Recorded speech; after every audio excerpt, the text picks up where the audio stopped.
하나님 말씀은 디도서 2장 11절에서 15절까지 말씀입니다.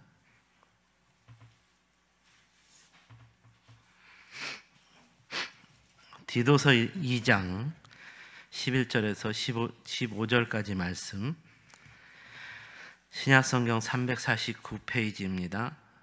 우리 한 목소리로 함께 읽겠습니다. 시작. 모든 사람에게 구원을 주시는 하나님의 은혜가 나타나 우리를 양육하시되 경건하지 않은 것과 이 세상 정욕을 다 버리고 신중함과 의로움과 경건함으로 이 세상에 살고 복스러운 소망과 우리의 크신 하나님 구주 예수 그리스도의 영광이 나타나심을 기다리게 하셨으니 그가 우리를 대신하여 자신을 주심은 모든 불법에서 우리를 속량하시고 우리를 깨끗하게 하사 선한 일을 열심히 하는 자기 백성이 되게 하려 하심이라. 너는 이것을 말하고 권면하며 모든 권위로 책망하여 누구에게서든지 업신여김을 받지 말라. 아멘. 오늘 본문에서는 먼저 11절 말씀에서 언급하고 있는 하나님의 은혜라는 단어를 주목해 보았습니다. 그래서 왜 은혜의 삶인가에 대한 주제를 생각해 보았습니다. 성도들은 하나님의 은혜라는 단어를 가장 많이 사용하는 사람들입니다. 그래서 어떤 분은 성도의 삶을 은혜의 삶이라고도 말합니다. 성도들은 은혜 받았습니다, 은혜 받으세요 라는 은혜의 인사말을 통해 서로를 향한 은혜를 주고받는 인사를 나누는 것도 즐겨합니다. 그렇다면 여기에서 은혜는 무엇일까요? 은혜는 하나님께서 베풀어 주시는 축복입니다. 그러니까 성도의 삶은 하나님께서 베풀어 주시는 축복을 주고받는 은혜의 삶이라는 말입니다.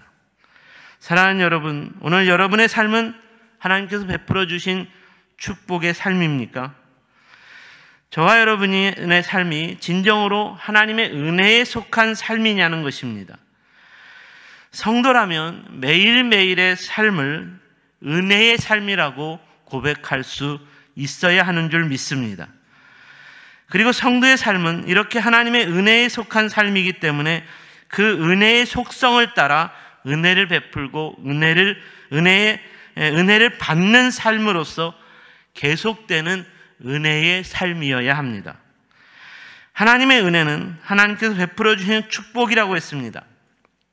하나님께서 베풀어 주시는 축복은 멈출 수가 없습니다. 그렇다면 하나님의 축복이 멈추지 않기 위해서 은혜를 베풀고 받는 은혜의 삶은 중단될 수 없어야 합니다. 은혜의 삶은 은혜를 주고받는 사람들을 통해 계속되어야 하는 삶이라는 것입니다. 그러니까 하나님의 은혜는 하나님께 속한 성도들을 통해 은혜를 주고받는 성도의 삶으로서 계속되어야 한다는 말입니다. 하나님의 축복과 은혜의 삶은 어떤 차별도 구별도 없습니다. 모든 인간에게 동등하게 베풀어 주시는 하나님의 은혜이기 때문입니다.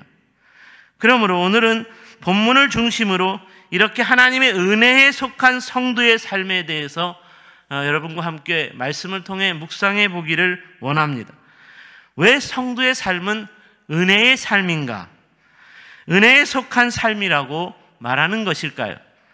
그 첫 번째로 모든 사람에게 구원을 주시는 하나님의 은혜가 먼저 성도인 우리에게 나타났기 때문입니다. 이에 대해 본문 11절을 보시면 좋겠습니다. 모든 사람에게 구원을 주시는 하나님의 은혜가 나타났다라고 말하고 있습니다. 이 말씀의 주체가 누구입니까? 이 말씀의 주체는 사도 바울과 디도입니다. 사도 바울이 디도에게 편지를 기록하면서 너와 나에게 먼저 나타나신 하나님은 모든 사람에게 구원을 주시는 분이라고 말하고 있다는 것입니다. 그러니까 이는 사도 바울과 디도가 특별하게 잘났거나 어떤 똑똑했기 때문이 아니라 모든 사람에게 구원을 주시는 하나님의 은혜가 먼저 바울과 디도에게 나타난 것뿐이라는 말입니다.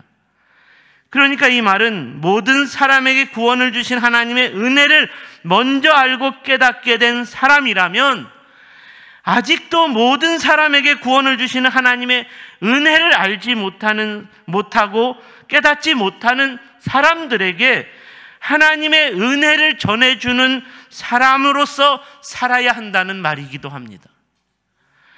하나님의 은혜는 모든 사람들이 차별 없이 동등하게 받을 수 있는 것이라고 했습니다. 모든 사람에게 구원을 주시는 하나님의 은혜이기 때문입니다. 그러므로 먼저 하나님의 은혜를 받은 자라고 해서 어떤 특권의식을 가지고 자랑을 또 교만해 할 수 없습니다. 먼저 하나님의 은혜를 받았다는 것은 은혜의 속성대로, 은혜의 원리대로 먼저 받은 그 은혜를 가지고 여전히 은혜를 알지 못하는 자들에게 받은 그 은혜를 나누어 주는 삶으로 부름을 받았다는 것입니다. 우리가 이런 차원에서 지난 주일 새생명 전도 축제를 열었습니다. 지난주일 새생명 전도 축제의 강사로 말씀을 전해주신 목사님의 간증을 통해서 우리는 특별히 큰 도전을 받았습니다. 강사 목사님의 간증이 주는 성숙한 성도의 삶에 대한 도전도 우리에게는 먼저 받은 하나님의 은혜가 있다는 것을 잊지 말자는 것이었습니다. 어쩌면 지난주에 강사 목사님은 태신자로 오는 사람들보다 어쩌면 이 자리에 앉아있는 새생명 전도 축제를 준비하는 우리들에게 더 큰 도전을 주었다는 생각이 듭니다. 아무리 우리의 삶이 고달프고 힘들다 해도 모든 사람에게 구원을 주시는 하나님의 은혜 가운데 먼저 구원을 받은 성도로서의 삶을 살아가고 있다는 것을 기억하라는 것이었습니다. 우리는 종종 우리가 이런 하나님의 은혜를 받은 자라는 것을 잊어버릴 때가 있습니다. 이스라엘 백성들이 출애굽의 역사를 경험하고 홍해바다를 건너는 거룩한 주인공으로서 하나님의 은혜를 받은 자들인데 잠시 동안 광야의 길을 지나가는 것으로 인해 하나님을 원망하고 불평하고 불신하고 그리고 하나님의 사람을 대적했습니다. 이는 받은 은혜를 잊어버린 것입니다. 저는 오늘날 성도들의 모습에서도 이와 같은 모습이 만연해 있다는 생각이 듭니다. 사랑하는 여러분, 하나님의 은혜는 영원한 구원이요, 영원한 축복이요, 영원한 사랑으로 말미암은 은혜인 것입니다. 믿으십니까? 여기서 영원하다는 말은 하나님께로부터 우리가 받은 은혜는 결단코 사라질 수 없다는 것입니다. 끊어질 수 없다는 말입니다. 그러므로 사도 바울은 이렇게 끊어질 수 없는 하나님의 은혜를 고백했습니다. 내가 확신하노니 사망이나 생명이나 천사들이나 권세자들이나 현재일이나 장래일이나 능력이나 높음이나 깊음이나 다른 어떤 피조물이라도 우리를 우리 주 그리스도 예수 안에 있는 하나님의 사랑에서 끊어낼 수 없으리라. 우리가 특별히 잘나서 이렇게 끊어질 수 없는 하나님의 은혜를 우리에게 베풀어 주신 것이 아닙니다. 모든 사람에게 구원을 주시는 하나님의 은혜라고 했습니다. 그러므로 우리가 먼저 이 은혜를 받은 자로서 영원토록 하나님의 은혜 가운데 살아가야 하는 자로서 아직도 하나님의 은혜를 알지 못하는 사람들에게 이 은혜를 알려주어야 하고 이 은혜 안에서 함께 살아갈 수 있도록 도와주는 은혜의 통로가 되어야 한다는 말입니다. 물론 은혜의 통로가 되는 삶도 쉽지는 않습니다. 이에 대하여 본문 12절을 보시면 경건하지 않은 것과 이 세상 정욕을 다 버리고 신중함과 의로움과 경건함으로 이 세상에서 살라. 사랑하는 여러분, 우리가 이 말씀에서 깨달아야 하는 것은 오늘날 성도들을 통해 모든 사람에게 구원을 주시는 하나님의 은혜가 전파되지 않는 이유는 오늘날의 성도들이 경건하지 않기 때문이고 이 말씀에 근거하면 경건하지 않기 때문이고, 오늘날 성도인 우리가 세상 정욕을 버리지 않고 살기 때문이고, 오늘날의 성도인 우리가 말씀 앞에서 신중하지 않기 때문이고, 의롭게 살고 있지 않기 때문이라는 것을 교훈으로 깨달을 수 있어야 합니다. 사랑하는 여러분, 오늘 우리가 분명하게 기억해야 하는 것은 하나님의 은혜는 모든 사람에게 구원을 주시는 은혜라는 것입니다. 이를 위해 우리가 먼저 구원의 은혜를 받은 자로서 항상 은혜를 베푸는 통로로서의 삶을 살아낼 수 있어야 한다는 말입니다.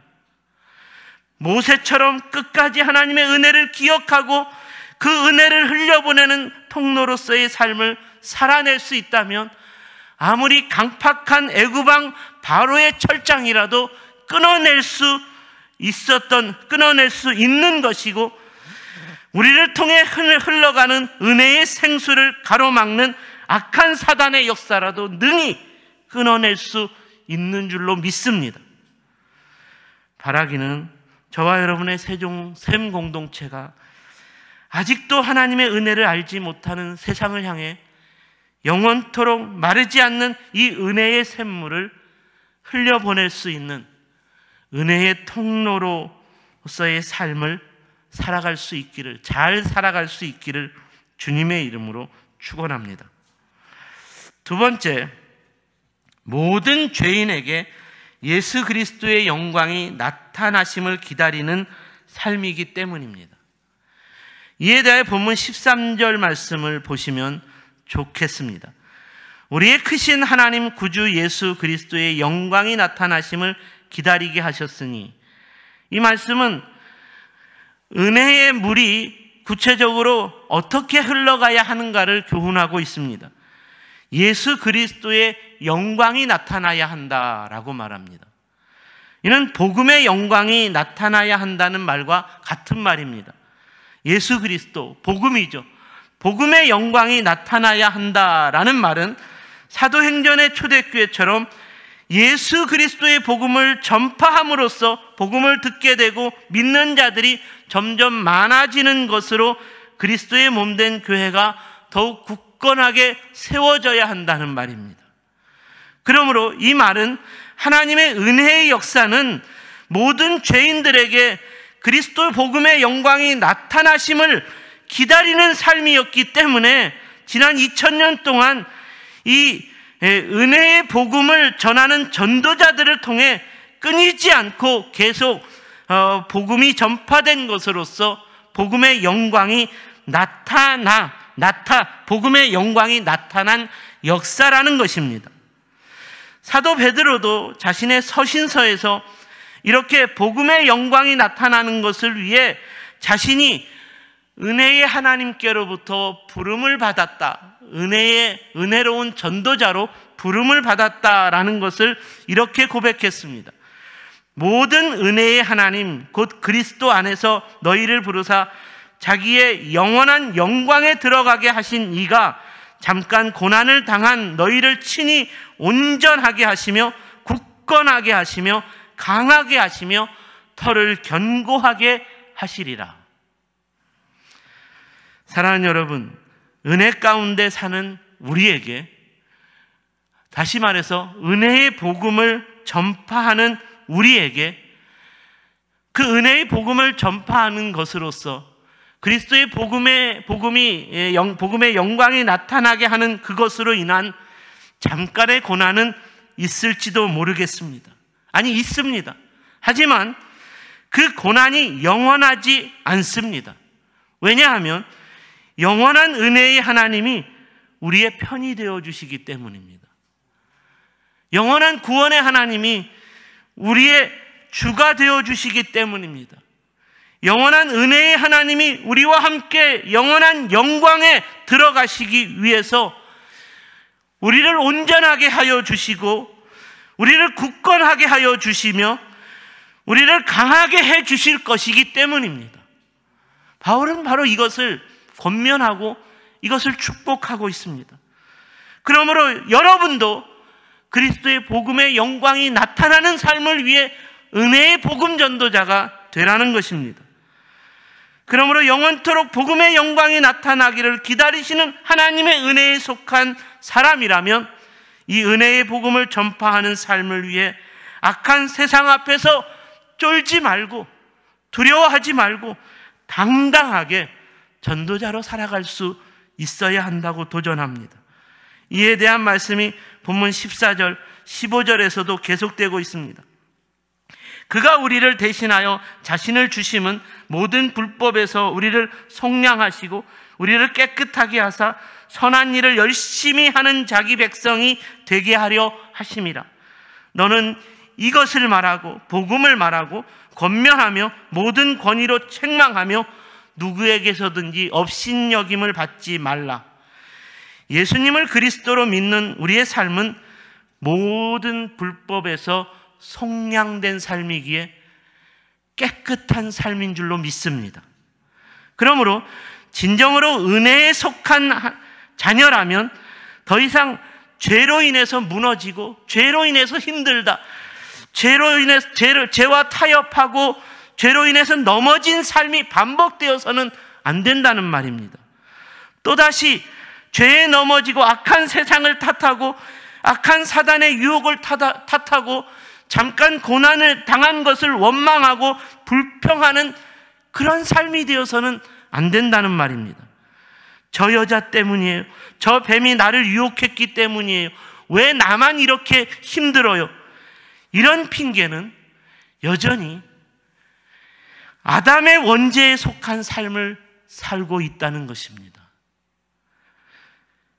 그리스도 예수의 복음을 믿음으로 말미암아 살아가는 은혜의 삶이라면 항상 이런 죄를 이겨냄으로써 깨끗해야 하고 악을 이김으로 선해야 하고 오직 예수 그리스도의 복음을 전하고 권면하고 이를 대적하고 조롱하는 자들에 대하여 쫄지 말고 그들에게 대하여 더 당당하게 복음의 영적 권위를 가지고 복음을 가르치고 복음으로 그리스도의 거룩한 가치관으로 책망하며 그리스도의 복음을 전파하는 교회, 거룩한 성도의 삶으로서 세상과 승부하여 이김으로써 세상으로부터 조롱받고 업신여김을 받는 교회가 아니라 그 세상을 능히 이기는 교회가 되어야 한다는 말입니다. 사랑하는 여러분, 오늘 여러분은 진정으로 하나님의 은혜에 속한 자로서 살아가고 있습니까? 은혜 안에 사는 자라면 그 은혜를 알지 못하는 세상을 향해 받은 은혜를 흘려보내는 자로 살아야 합니다. 은혜 안에 사는 자라면 모든 죄인들에게 그리스도의 영광이 나타나기를 사모하며 그 영광을 위해 은혜의 복음을 전하는 자로 살아야 합니다. 다시 한번 저와 여러분의 세종샘 교육 공동체가 이 은혜의 복음을 전파하는 사명을 위해 복음 안에서 뜨겁게 하나가 되어지고 그 은혜를 알지 못하는 세상을 향해 복음을 전하는 자로 당당하게 나아갈 수 있게 되기를 주님의 이름으로 축원합니다. 기도하겠습니다.